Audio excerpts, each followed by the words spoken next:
এক শান্ত স্বভাবের যুবক যে অন্যের বিরুদ্ধে রুখে দাঁড়ায়। অরিত্রা সাহসী ও স্বাধীনচেতা মেয়ে যে অন্যের বিরুদ্ধে লড়াই করে। ইন্সপেক্টর কামাল সৎ কর্মকর্তা, কিন্তু দুর্নীতিবাজদের চাপে পড়ে। মূল গল্পে আসি। রাফি একদিন সন্ধ্যায় হঠাৎ শহরের এক গলিতে দেখতে পায় একজন অন্ধ বৃদ্ধকে মারধর করছে কিছু গুন্ডা। সে দৌড়ে গিয়ে বাঁচানোর চেষ্টা করে, কিন্তু গুন্ডারা পালিয়ে যায়। কিছুক্ষণ পর পুলিশের সাইরেন বাজে আর দেখা যায় বৃদ্ধটি মাটিতে পড়ে আছে রক্তাক্ত অবস্থায়। পুলিশ এসে রাফিকেই ধরে নিয়ে যায়, কারণ লোকটির হাতে রাফির জামার এক টুকরা ধরা ছিল।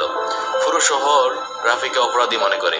অন্যদিকে অরিত্রা, যিনি একজন রিপোর্টার, ঘটনাটি তদন্ত করতে গিয়ে জানতে পারে এই বৃদ্ধ একসময় রাশেদ চৌধুরীর ব্যবসার একমাত্র সাক্ষী ছিলেন। গুন্ডারা আসলে রাশেদের লোক। নাটকের টুইস্ট, অরিত্রা ও ইন্সপেক্টর কামাল মিলে তদন্ত শুরু করে আসল অপরাধীর মুখোশ খুলে ফেলার জন্য। আগেই রাফিকে জেলে পাঠানোর প্রস্তুতি চলে, কিন্তু শেষ মুহূর্তে একটি সিসি ক্যামেরা ফুটেজে পাওয়া যায় সব সত্য উন্মোচন করে।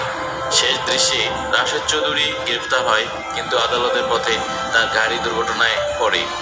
রাফি মুক্তি পায়, কিন্তু প্রশ্ন থেকেই যায়, এটা কি সত্যি দুর্ঘটনা ছিল নাকি আরেকটি ষড়যন্ত্র?